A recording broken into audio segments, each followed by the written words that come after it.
Hello and welcome to the next video of my M44 BMW engine rebuild. The crank is already in, as are 3 of the pistons, and I'm going to do a little video of how to get the piston in. Here are the parts: piston, ring set is in, I had that done by my machine shop, shells, cap, bolts. A point to note with these type conrods is they are snapped cap type. So what that means is they have been cast and then the caps have literally been snapped away, giving you an absolutely seamless fit. You can see how that works. Obviously if it was the wrong way around, it's not going to fit. And if you go torquing that down without noticing, you're in big trouble. You would have wrecked a set of shells, set of bolts, and 2 conrods and 2 caps. So, got to make sure that when we put it together, it goes on properly. So, set the camera up.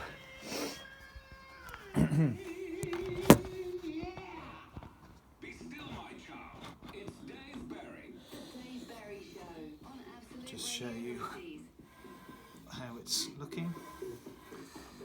So 3 pistons are in. Pretty chuffed with this as it's my first ever build. First things first, gloves.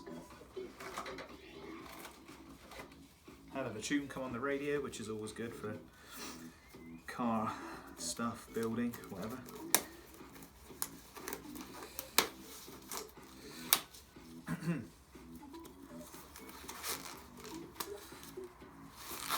Okay, so using my little oil dispenser, it's full of engine oil, which the engine will actually be run on eventually. I'm using oil, not assembly lube, because the engine will be in the car very soon. It's not going to be sat around, so oil is fine. So a generous amount of oil into the bore.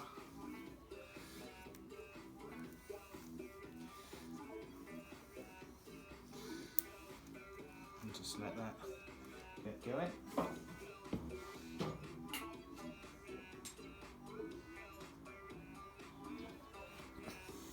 So with the caps and rods, you can see there's a recess in each of them, and on the shell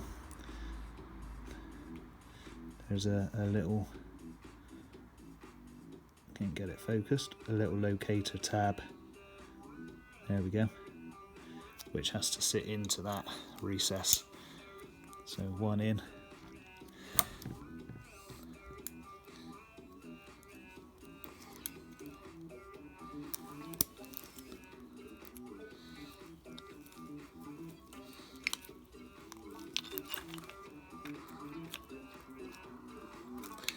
Two in.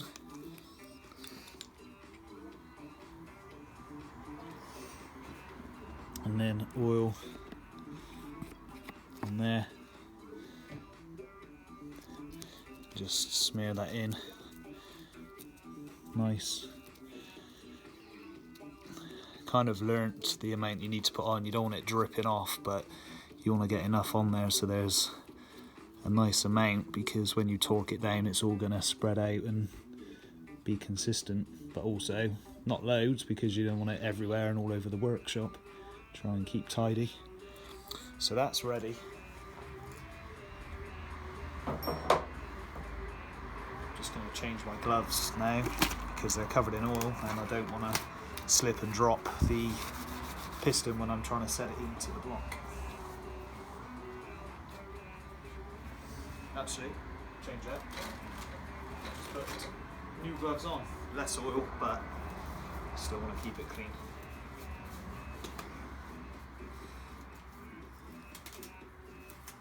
So in the block we've got the oil drip tubes, which we have to be careful when we drop the piston in that it doesn't foul anything, the shell or whatever, because it's going to scag the shell.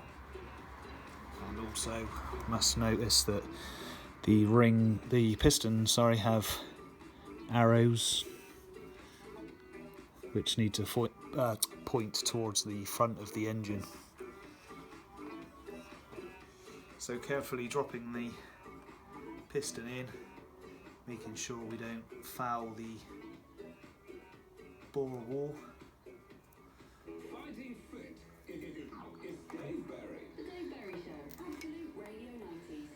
Make sure the piston's nice and square.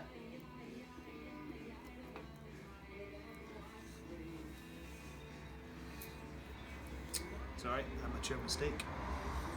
Get that to the bottom.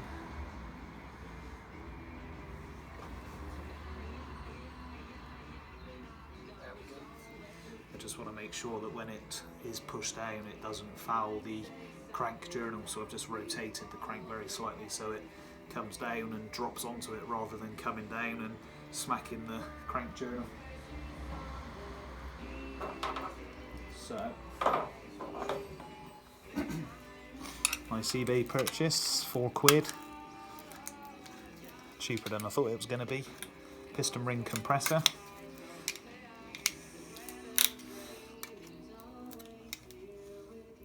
So what I found when I put the others in is the piston rings have gaps and this has an overlap of metal.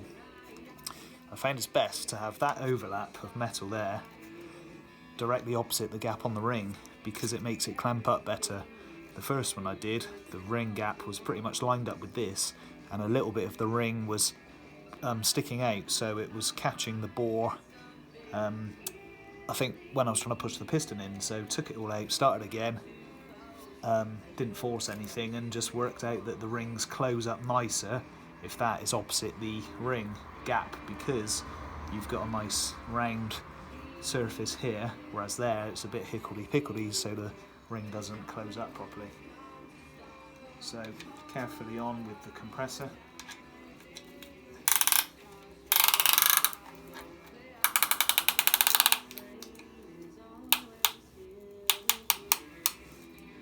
And also when you're doing that up, it's just good to keep an eye on the rings in there just to make sure they're not moving around loads or popping out because you don't want to damage a ring when you push the piston in.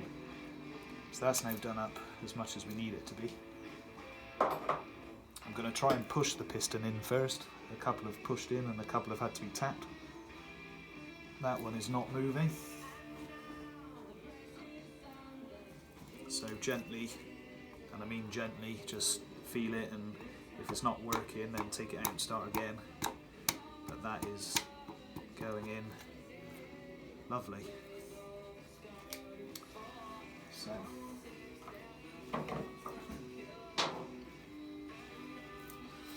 I'm just going to push that down.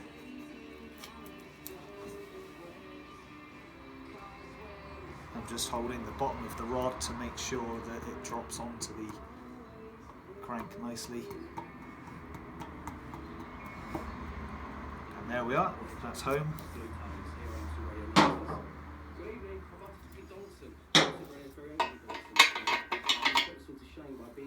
He said he was going to the gym and then he was doing his Japanese humor, which assures me it's not a euphemism. Conrod cap, making sure that it's on the right way.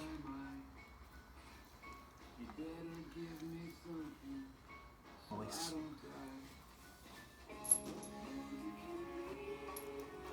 Bolts. Careful not to drop it into the block, silly man.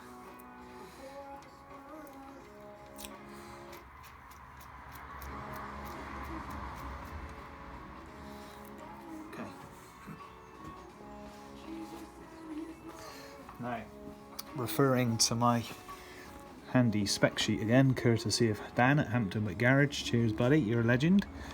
We can see that the caps, or the big end bearings, have a 3-stage torquing procedure, and that's 5 Newton meters, 20 Newton meters and 70 degrees.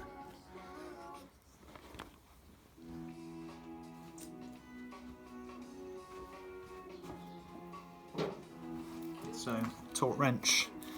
Now this is a 1/4 inch torque wrench, and I've not got 1/4 inch star socket, so I'm just using a 10mm socket, which is fine. I'm not putting enough torque on it to potentially slip off of the rod bolt, and I've got correct star sockets ready for my 3/4 inch wrench for when we do the degrees setting. So initial stage, 5 Newton meters. So just gently does it, then up to 20. I'm just going to double check that it is 20. I know I said less than a minute ago that it's 20, but why why risk forgetting what it actually is?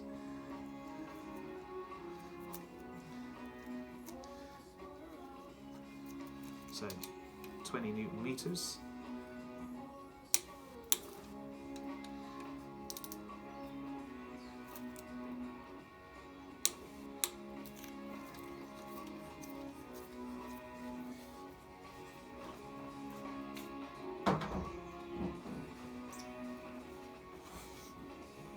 Now for the degrees, so I've got a 3/4 inch star socket which fits onto my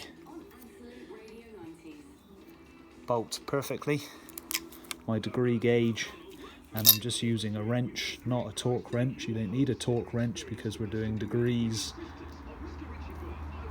on this one, so we need to do 70 degrees. So what I'll do is set this to 0 and then turn the wrench, and that will then go round to 70 degrees, so we know we've got it correct.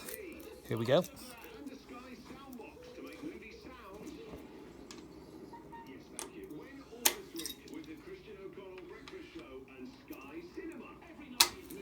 I'm not going to turn the block to show the camera because I want it flat and flush and I don't want any mistakes and slippages, so you have to take my word for this.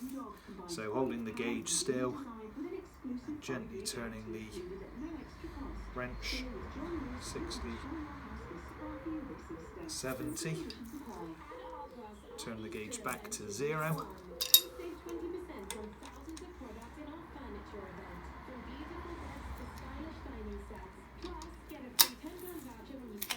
hold the gauge and then turn 10, 20, 30, 40, 50, 60, 70, 70.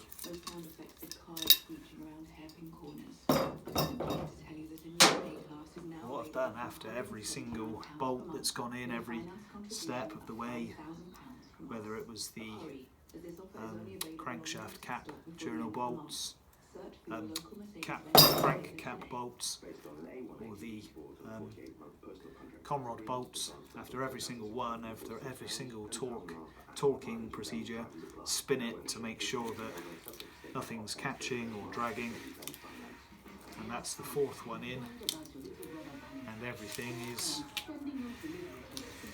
tickety-boo.